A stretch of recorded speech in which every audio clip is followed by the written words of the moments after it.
Today, we are crossing enemy lines. Today, we're going to be diving into preseason week number 2, Cardinals versus Broncos, to get a little gauge on what we need to know about the Denver Broncos heading into week 2. Let's get started.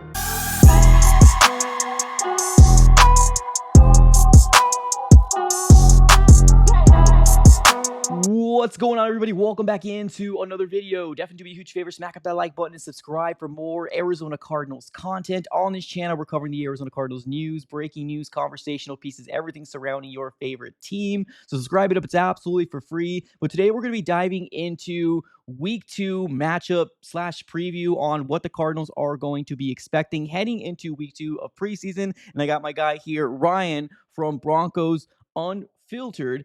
What's up, man? How you doing? I'm doing good, man. Everything's going well for us. So I'm excited to play you guys this weekend and get a little bit of extra work. And before obviously week 3, really no one plays. So it's kind of like the last week of getting that practice in before the real deal. Absolutely. I appreciate you for jumping on here. If you want to go ahead and let everybody know where they can find your work and what your plans are for 2025 for your Denver Broncos. Yeah, so you can find me on YouTube at Broncos Unfiltered. It's amazingly the only place not really on Instagram. My X account is Ryan's Burner 13. It was a sports burner, and that's kind of when I Love it. started doing content and a little bit like that. So you can find me on there where I'm pretty active, ranting about the Broncos, just always talking about them on there, getting into it with the community. So if you want to start a conversation with me, go ahead. I love talking ball on there. Oh, yeah. Or hit me up in the comments as well. I'm all about just talking football. That's why I do it. So yeah, you can find me. YouTube and X are my main platforms for sports content. Awesome. Cool. Well, let's get started here. I mean, I think the biggest thing I kind of want to talk about real quick before even week 2 of preseason, Zach Allen, former Arizona Cardinal defense, Yeah. just got paid. You guys got him. How is he doing for you? I know he's been pretty darn well, but just kind of in your opinion, how has he been for your defensive line? Listen, man, when we got Zach Allen, it was controversial at the time because we were getting rid of. We had another guy, and I forgot his name because Zach Allen's just played so well. We I think we traded him. We put him in the package to go to the Seahawks with that Russell Wilson deal. I think it was that guy. Forgot his name. I remembered it the other day. And everyone was kind of questioning, like, hey, is this going to work out? Like, who is this guy, Zach Allen? We didn't know who he was. Right. I'm not sure about you Cardinals fans. Obviously, I don't think he was performing at this level at the time, but he was on the come up. He's kind of being mentored by JJ Watt, and he's exploded. He has exploded, and he has been the juice behind this defense, behind the defensive line this past year. He's got like an eternal motor. This dude just doesn't stop. So I've been loving watching him play, and he's really been like the kickstarter to this defense being so good. Hey, but you got our guy Baron Browning. So how's he been? How's he been doing? Yeah, he's solid. I mean, when we first originally got him, here's the thing. Like the Cardinals, I feel like we rebuild for like 3 or 4 years. We're good for 2 years, and then we rebuild again. Like under the circumstances of Baron Browning, I think a lot of people had more expectations. Like to me, I was looking for like Azeez Ojulari, but like I'm just glad that we actually brought in somebody. But overall, I mean, he's been pretty solid. The Arizona Cardinals did extend him for 2 years, so like they really do like what he can bring to this table. Now, I don't think he's like bringing up numbers like Zach Allen is, but obviously 2 different positions. But he's good. He's solid. I mean, he's going to be a rotational piece for this Arizona Cardinal defensive line. So I like him for what he's worth. He's just not coming in here to be that big X factor, but just a rotational piece, which is cool. Yeah, he was in a competition with Jonathan Cooper, our other defensive end, our pass rusher. And it was they both got drafted, I believe, at the same time. I think they both went to school together as well at Ohio State. And then ultimately they're basically competing against each other for that contract. So whichever of them was better, and ultimately it was Jonathan Cooper who got that contract. And right around the time he got that contract, that's when we shipped off Baron Browning. So he's not a bad player. It's just we have a lot of we got good pass rushers. We just gave Nick Benito's about to get a new contract now, and he's been tearing it up. So it's just there's been a lot of depth that's just, hey, we don't have room to pay like 3-4 guys these extensions for like pass rushers. So he's a good player. Obviously said like rotational piece like that. But ultimately that's what happened there. But you guys got a good player.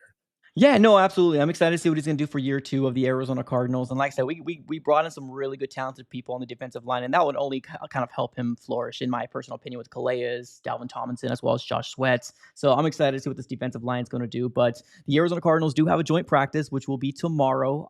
We're really excited about watching all the clips and seeing exactly what happens there, but let me ask you this real quick. Has Sean Payton said anything about the starters playing in week 2? I know they started or they played in week 1. Are they starting in week 2?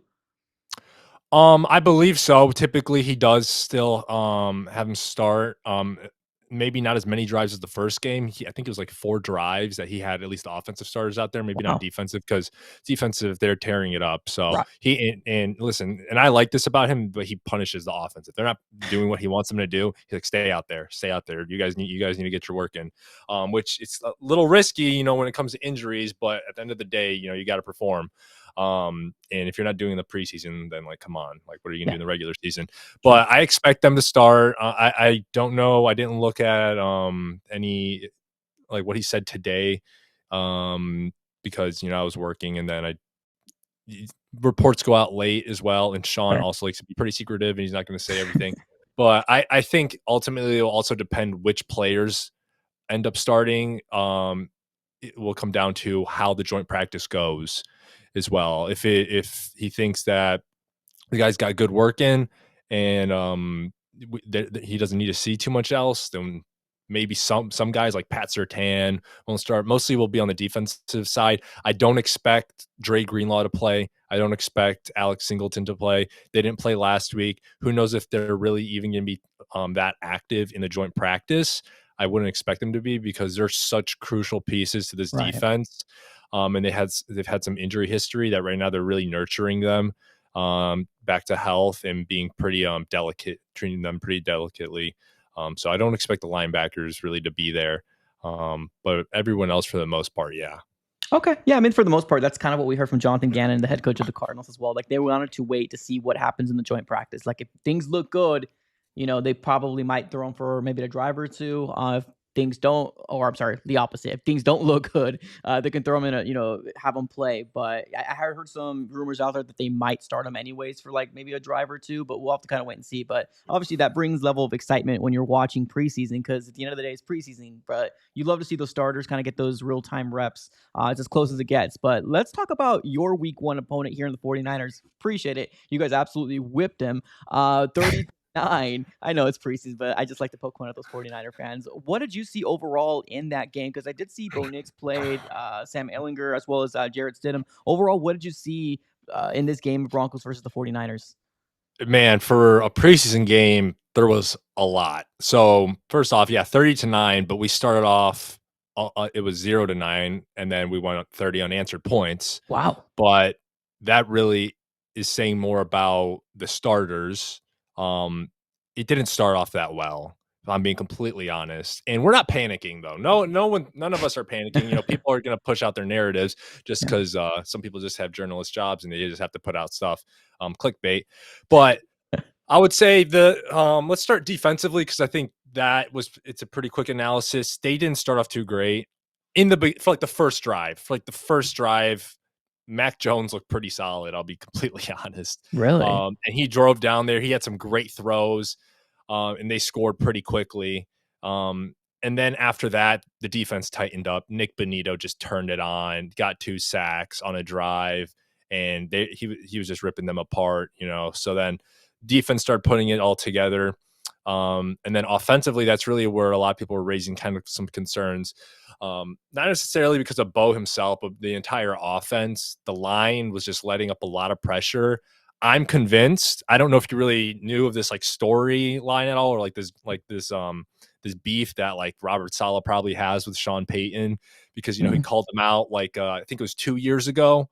He called him out for being like off-season champions like the Jets, and then like Robert Mhm. Saleh like caught back, and then we lost to the Jets. But then last year we beat the Jets, and right after that game is basically like what spiraled down to Robert Saleh getting fired, because I guess the Jets owner Woody Johnson was just so embarrassed that he lost to us, and that's kind of what kickstarted Robert Saleh losing his job. So he was blitzing the hell out of Sean. Ultimately, that's what the whole story leads up to, and I Gotcha. was it was some yeah, it was kind of a lot of pressure. That's why there was that one safety for like the intentional grounding. You know, when Bo had a guy in his face, people were going to say, "Oh, he could have had time to throw it." Listen, man, it's preseason. It's the first time you're seeing action like that, and it is what it is. Bo, he did have some good passes, but guess what? Like two of them were dropped by Cortland Sutton. One of them you could argue was maybe a little bit behind. One of them was a perfect ball. And right when we needed to get that flow going in the offense, get that chemistry going, Court dropped it, which is a Mm, big pet peeve I have with him. Listen, we extended him, but at least he's only the 18th highest paid player in the league. But it's just I just don't like him being our wide receiver one, if I'm being completely honest. But fair. anyways, the game. Um, RJ Harvey ran pretty well for his first, um, first time on the field, getting some action in. He had probably like one run where it's like, hey, there's a wide open hole right there. You don't need to bounce it out. But honestly, that's a pattern I saw across the league with these running backs, these rookie running backs. A lot of them seem like they're a bit timid to hit that hole directly, and they're kind of bouncing it out. I saw it with Amari Hampton. Obviously, Genty was doing it as well, and a few other guys. So I'm not really too worried about that coaching tape, just coach them up on that. But he ran well. He showed great speed, everything. He looked like he's going to be the starter or the main back, even though J.K. Dobbins is listed as the starter. Harvey was taking the majority of the reps. Wow. Maybe is that because Sean just wants him to get more reps and J.K. Dobbins is a veteran? Maybe, but J.K. Dobbins was only going in on third down. So it's kind of like maybe that's just how he's just going to utilize them. And I did see R.J. Harvey kind of out there in the passing game as well. That was like a shaky pass by Bo, but he probably could have caught it as well. We didn't see any Evan Ingram whatsoever. So I think Sean's just hiding him. But besides Court, the rest of the wide receivers looked really good, man. Troy Okay. Franklin looks like a completely different player. Completely different player. Like a, like a clone that just got enhanced. Like Dang. completely different guy. Like body looks different, a lot more lean muscle, strong hands. He's gonna be a big difference maker. Pat Bryant, the rookie out of Illinois, he was in with the twos. He looked very good as well. And then Trent Sherfield, who's a name probably not many people know of, but he's gonna be He's good former for depth. former Cardinal. He's a former Cardinal. Hmm. Yeah, he looked very good as well. He had a great catch, a touchdown catch from I think it was Jared Stidham. It might have been Sam Ellinger, but no, it was Jared Stidham. Great catch, and Jared Stidham, Yeah. man, he was on fire. He was on fire. Listen, it was against the twos, but he was on fire, and he looked really good. So no chance he's going to take over the starting job by any means whatsoever. Right. Um, because I've seen him start. I've seen him Yeah. start, and he's not all of that.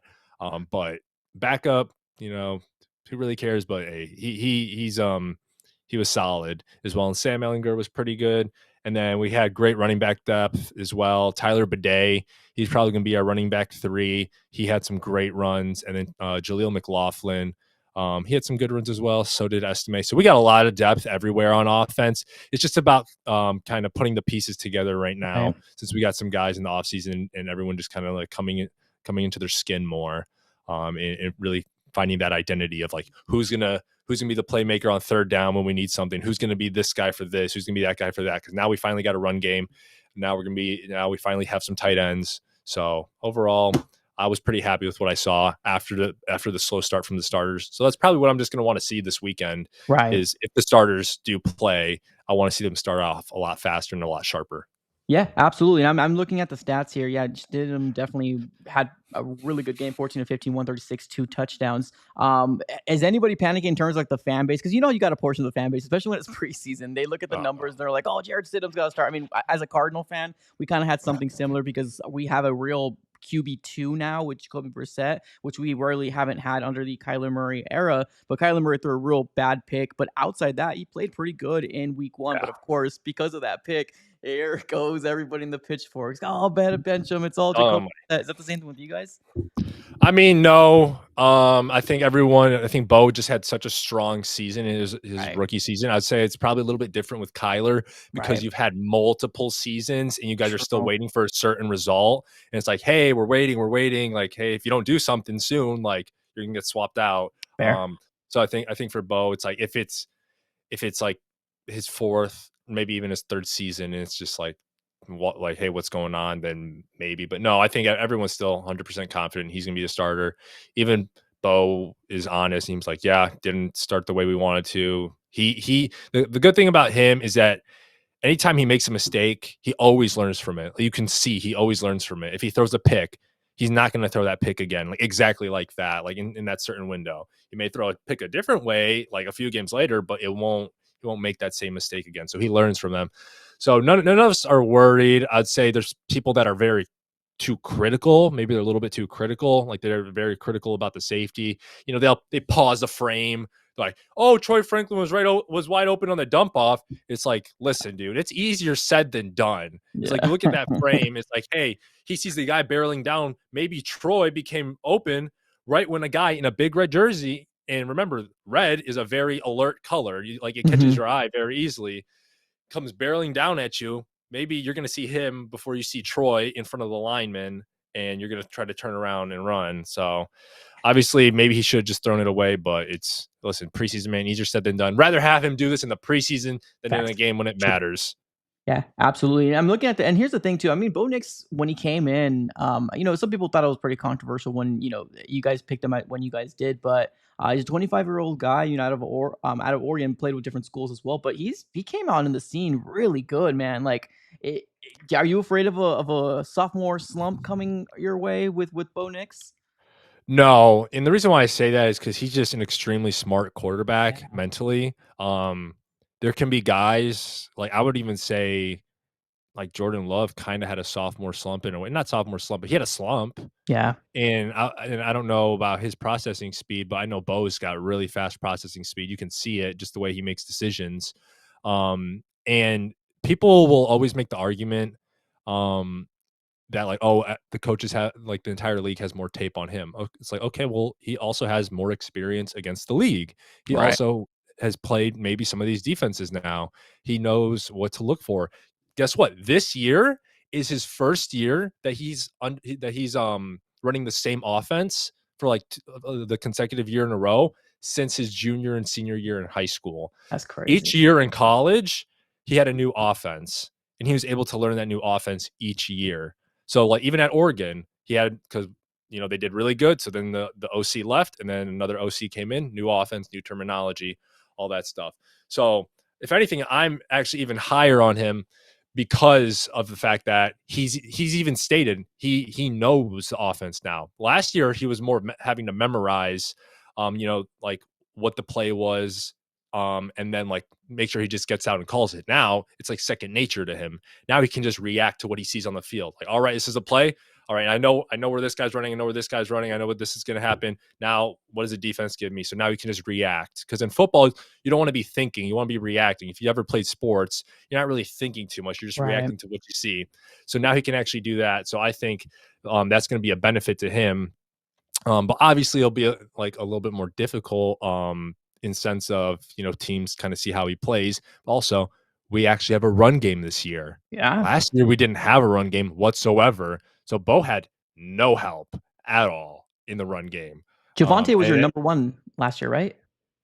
Or yeah, Phoenix? yeah. He was like our number one, but it was always running back by committee. One Gotcha. week it'd be Javante, another week it'd be Jaleel, and then it'd be like Audric. So it's like you don't have a set running game. You don't have an identity in the run. Now we will have that. And then we also have a tight end to also work the middle of the field, Yeah. Evan Ingram. We had Adam Troutman last year as our starting tight end.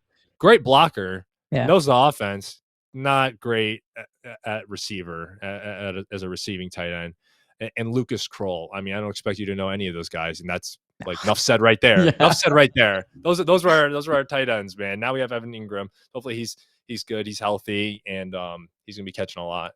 I didn't even know you guys had Ingram until we were gonna meet 5 minutes before, and I looked at your depth chart, and I was like, "Holy crap, you guys got Evan Ingram." I didn't even know that. That's cool. I mean, that's awesome. A good tight end. I mean, if he could stay healthy, probably definitely top, what, 5, top 6, top 7 playmaker out there, for sure. Yeah. Let me ask you one last question here. Your guys' rookie class, obviously with your first round pick in Jade Barron, how's he look so far? And second part to that question is, who you think is gonna be the best rookie this year out of this draft class? So Jade Barron, he's had some high praise so far. Of course, he's had a pretty like rookie camp as well, like first round rookie camp in terms of there have been moments where it's like, oh, he let up this pass, this got over him. He's learning, Right. but he's definitely gonna probably be in the starting rotation. I think right now he's battling with Jaquan McMillan, who's also a pretty solid guy. He's a good ball hawk. I like him. He's also let up some balls. But Jade Barron overall for a rookie, he's had a good camp. I really, really hope he works out because I wanted either Hampton or Henderson in the first Oh, round, and Henderson looked really good the yeah. other week. Yep. And I didn't know. I'll be honest, man. I didn't know who the hell RJ Harvey was, Yeah, fair. and and then I I was kind of pissed because if you looked at tape and stuff at first, like, well, not at tape, but I looked at his I searched him up on Google. I'm like, he's the same height as Jaleel. I'm like, I don't want Jaleel. He gets shoelace tackled. But then RJ Harvey is a completely different runner. Um, so still glad we got him. That's who Sean was targeting. He even said like that's why he Awesome. got him in like the third round because we could have gotten a running back in the first round, Right. but he waited all the way to the third. He didn't pick him in the second or anything. So, but anyway, Jade, he's looked good. He's kind of been forgotten amongst the fan base just because first of all, he's a defensive guy. Everyone likes the flashy offensive guys. Right. Defense, you won't really hear of them until they start making plays. Um, but I think he'll be a very good addition. Pat Surtain has been saying he's really smart. Vance Joseph, your old DC, Yeah. right? Yeah, Yep. your old DC. He's had high praise for him as well. They've all been saying that he's really good. He's very smart. So ultimately, you just got to see what happens on the field. But he's been playing good as well. And then in terms of the rookie that I think will pop off the most this year, I guess you could say it's going to be between. It's listen. RJ Harvey is probably going to get more opportunity Right. because he's going to be one of the featured backs. And I think running backs it's a lot easier for them to transition into the NFL from college compared to wide receivers because wide receivers or other than RJ Harvey, um, in like Jade Barron's going to be good, but he's going to be a little bit more quiet, because on Yeah. defense, it's like if they don't hear your name, then it's probably a good thing. Um, but then Pat Bryant, I think he'll be kind of unexpected for most other fan bases. He's Sean kind of compared him to, he's not saying he exactly is this guy, Michael Thomas, but in terms of Mm. how he plays, kind of what his utilization will be. We don't know if he'll become Michael Thomas exactly like him, but from what I will say is that from camp, this dude runs some crispy routes and he's got great hands. He's looked very good in camp. So I'm happy now that we actually have some depth in the skill position areas, especially wide receiver. Because before, oh my gosh, it was Lil Jordan Humphrey. You probably don't even know who that I is. heard the name just because the name is, Yeah, this dude's like he's like a dude that Sean got from the Saints that the Saints didn't really care about. He was just another mm. depth piece, and he was like he was playing wide receiver 3 at one point. I was like, this is terrible. Um, and but Yeah, RJ Harvey's gonna get more opportunities. He'll probably get a lot of the spotlight, but Pat Bryant, I think if the game slows down for him, I mean, I don't know if it is fast for him right now, but like last year with Troy Franklin, the game was too fast for him. Right. He shined in some moments, He but did. this year he's a completely different player. He Right. feels more confident. So I think Pat Bryant might have to go down that route as well. And In Franklin terms of always had just that. learning the offense. He did have the connection with Bo Nix too in Oregon as well, so that kind of maybe helped that a little bit. Yeah, well, it's funny you say that because last year we thought like it was gonna be very plug and play for Okay. them having that connection. But the one thing they could never connect on was deep balls last year. They couldn't Mm. connect on them until the Bills game. I don't know if you were watching that game, but like on our first drive, Bo launched it to Troy deep into the end zone, touchdown. But like all year, like Raiders game, I remember we were whooping the shit out of the Raiders. And then Bo launched it to him, went right through Troy's hands. And then Oof. another time, at some point in the year, Bo launched it, it went over Troy. He threw it too far. So like they were like not really getting on the same page. And ultimately it was kind of poetic the way it ended, like, the final game of the year. They finally connected in the playoffs. And obviously our season ended after that, but it's Right. kind of like, ending on a little bit of a high note in terms of their connection. Like, oh, they finally connected. Season's over now. It was like it seems like they'll build on this. But yeah, he's doing very well right now. Awesome. So if I'm a fantasy player, get RJ Harvey. I would Fantasy say football. so. Yeah. Yeah. Okay. Yeah. Sean's gonna run the hell out of him. Yeah. Okay. Sean's gonna Good to know. he's gonna be he's Kay Adams asked him yesterday, like, is RJ Harvey a joker? And Sean basically said, like, a joker is a tight end or a running back who has elite catching capabilities. That's basically what he said. Because, tight end, you can just be only a blocking tight end. Right. So he said, like, Travis Kelce's a joker, George Kittle's a joker. He said Sproles was a joker. And he said RJ Harvey's not there yet. He doesn't have his wings yet, if you will say, but he could get there. Like, Yeah. obviously he's a rookie. So expect him to be receiving a lot. And that's something he did in college very well Right. as well. He was a good receiving back. He's a small guy, but he's got good hands. And even in practice, in like the scrimmages, they've been using him in the pass game quite a bit as well. And I've seen some great catches by him. So yeah, Awesome. definitely fantasy. I would go and get him. All right, perfect. Well, Ryan, appreciate you for jumping on here. I'm gonna go and let you go here. Thank you so very much. Everybody go and make sure you check out Ryan Atkinson here on Broncos Unfiltered, right on YouTube. Yep. All Broncos right, y'all. Unfiltered on YouTube. Make sure you go and smack the like button and subscribe on your way out. Have a great rest of your day, and as always, go Cardinals.